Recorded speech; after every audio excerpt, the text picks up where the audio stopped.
Hello class 9th। आज आपका lesson number 2 start होने जा रहा है, जिसका नाम है क्या हमारे आसपास के पदार्थ शुद्ध हैं।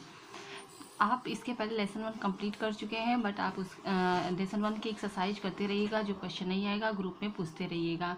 तो लेसन नंबर 2 में सबसे पहले लेसन का नाम क्या हमारे आसपास के पदार्थ शुद्ध हैं। तो सबसे पहले ये जान लें शुद्ध पदार्थ क्या होता है। पदार्थ में उपस्थित सभी कण समान रासायनिक प्रकृति के हैं, अर्थात शुद्ध पदार्थ एक ही प्रकार के कणों से मिलकर बना होता है। शुद्ध पदार्थ किसे कहते हैं? जो एक ही प्रकार के कणों से मिलकर बना होता है वो शुद्ध पदार्थ कहलाता है। जैसे हम सुनते हैं कि शुद्ध घी, शुद्ध किसी भी चीज़ के बारे में, शुद्ध दही, शुद्ध दूध, तो वो क्या शुद्ध है? वास्तव में वैज्ञानिक दृष्टि से वो शुद्ध नहीं होता, क्योंकि वो एक ही प्रकार के कणों से मिलकर बना नहीं होता है, वो मिश्रण होता है, बल्कि कई प्रकार के कणों से मिलकर बना होता है। जैसे मिट्टी है, क्या मिट्टी एक ही प्रकार के कण से, उसमें फास्फोरस है, पोटेशियम है, एक्सेट्रा एक्सेट्रा, मतलब डिफरेंट टाइप के कण हैं, तो वो शुद्ध पदार्थ नहीं है, बल्कि क्या है? एक मिश्रण है। तो शुद्धता के आधार पर पदार्थ का हम वर्गीकरण करते हैं। पदार्थ जो होते हैं शुद्धता के आधार पर दो प्रकार के होते हैं। पहला है शुद्ध पदार्थ, दूसरा मिश्रण या फिर उसे अशुद्ध पदार्थ कह लीजिए। और शुद्ध पदार्थ कितने टाइप के होते हैं? दो टाइप के होते हैं। पहला है तत्व, दूसरा है यौगिक। और अशुद्ध पदार्थ कितने टाइप के होते हैं? दो टाइप के होते हैं। पहला है समांग, दूसरा विषमांग। अब शुद्ध पदार्थ की डिफिनीशन तो बता ही दिए हैं, एक ही प्रकार के अणु या कण होते हैं उसमें, और अशुद्ध पदार्थ में एक से अधिक प्रकार के अणु या कण होते हैं उसमें। अब तत्व किसे कहते हैं? तत्व वे द्रव्य हैं जिनके प्रत्येक परमाणु के नाभिक पर विद्युत आवेश की मात्रा समान होती है, यानी कि उस पे आवेशों की मात्रा समान होती है। नाभिक के आवेश की मात्रा को प्रोटॉनों की संख्या से व्यक्त किया जाता है। इस संख्या को परमाणु क्रमांक कहते हैं। जैसे हम लोग कहते हैं हाइड्रोजन पे हाइड्रोजन का परमाणु क्रमांक कितना है? 1 है। हीलियम का कितना है? 2 है। तो ये 1, 2 क्या शो करता है? उस पर विद्युत आवेशों की संख्या को बताता है, और यही विद्युत आवेशों की संख्या क्या होती है? परमाणु क्रमांक होती है। और अगर हम अपनी लैंग्वेज में कहें तत्व किसे कहते हैं? तत्व एक ऐसा शुद्ध पदार्थ है जिसे किसी भी भौतिक या रासायनिक पदार्थों द्वारा हम उसे 2 या 2 से अधिक तत्वों में विभाजित नहीं कर सकते। इट मीन्स वो मूल पदार्थ होता है, उसका विभाजन नहीं किया जा सकता है। और संसार के जितने भी पदार्थ हैं इन्हीं तत्वों से मिलकर बने होते हैं। और जो तत्व होते हैं वो केवल ठोस अवस्था में नहीं पाए जाते हैं, जैसे कि सिल्वर हुआ, लोहा हुआ, गोल्ड हुआ, ये सब ठोस अवस्था में जो है वो तत्व हैं, बट ये गैस अवस्था में भी पाए जाते हैं। जैसे ऑक्सीजन है, और क्लोरीन है, नाइट्रोजन है, और जैसे पारा हुआ, ब्रोमीन हुआ, ये भी तत्व है, बट वो क्या है? द्रव अवस्था में पाए जाते हैं। तो तत्व हम मूल लैंग्वेज में हम अपने लैंग्वेज में कह सकते हैं ये मूल तत्व, मूल पदार्थ होते हैं। इन जितने भी पदार्थ हैं वो सब तत्वों से मिलकर ही बने होते हैं। देखिए तत्वों के वर्गीकरण। तत्वों को विभाजित कितने वर्गों में विभाजित किया गया है? तत्वों को धातु, अधातु एवं उपधातु में वर्गीकृत किया गया है। अब ये गुणों के आधार पर ही विभाजित किए गए हैं। तो ये आप पिछले क्लास में 8th क्लास में पढ़ चुके हैं।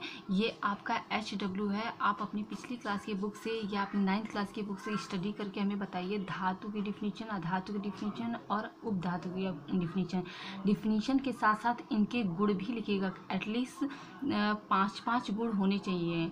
और उपधातु के अगर आपको 1 गुण भी मिल जाते हैं तो ठीक है। अब नेक्स्ट टॉपिक है यौगिक।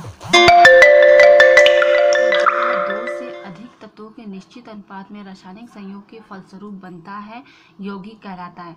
यानी कि शुद्ध एक निश्चित अनुपात में मिश्रित हो तो उसे हम यौगिक कहते हैं। जैसे फॉर एग्जांपल जल हुआ, जल क्या होता है? H2O होता है। इसमें हाइड्रोजन तत्व और ऑक्सीजन तत्व के जो कण होते हैं उन्हें एक निश्चित अनुपात में मिलाया जाता है। जैसे उनके भार के अनुसार, उनके भार के आधार पर जो ऑक्सीजन होता है और जो हाइड्रोजन होता है उसका अनुपात कितना होता है? 1:8, यानी कि 1:8 के रेशियो में मिश्रित होता है। यानी कि एक निश्चित अनुपात में ये मिलाया जाता है तब जल बनता है। तो इसे हम क्या कह सकते हैं? यौगिक।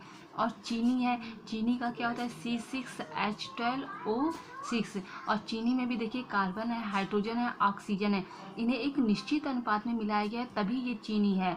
और नमक है, NaCl है, इसमें भी देखिए सोडियम है, क्लोरीन है, इन्हें एक निश्चित अनुपात में मिलाया गया है तभी ये यौगिक है। यानी कि हम कह सकते हैं कि कोई भी पदार्थ अगर निश्चित अनुपात में मिलाया जाता है तो उसे यौगिक कहते हैं। अब यौगिक की विशेषताएं क्या होती है ये भी आपने पिछले क्लास में पढ़ा है, तो इसे भी आप हमें करके स्टडी करके लिख के ग्रुप में सेंड करिए। नेक्स्ट टॉपिक है मिश्रण अथवा अशुद्ध पदार्थ। मिश्रण और अशुद्ध पदार्थ क्या होते हैं? वे पदार्थ जो दो या दो से अधिक पदार्थों को किसी भी अनुपात में मिला देने पर बनते हैं मिश्रण कहलाते हैं। जैसे यौगिक में आपने देखा था कि एक निश्चित अनुपात में मिलाया जाता है, बट मिश्रण में क्या होता है कि आप किसी भी अनुपात में मिला दीजिए तो वो क्या हो जाता है? मिश्रण होता है। जैसे चीनी तथा पानी का मिश्रण, चीनी और पानी का मिश्रण जब करते हैं, चीनी और हो सकता है कभी चीनी की मात्रा अधिक हो जाए या पानी की मात्रा अधिक हो जाए, बट होगा तो मिश्रण ही ना।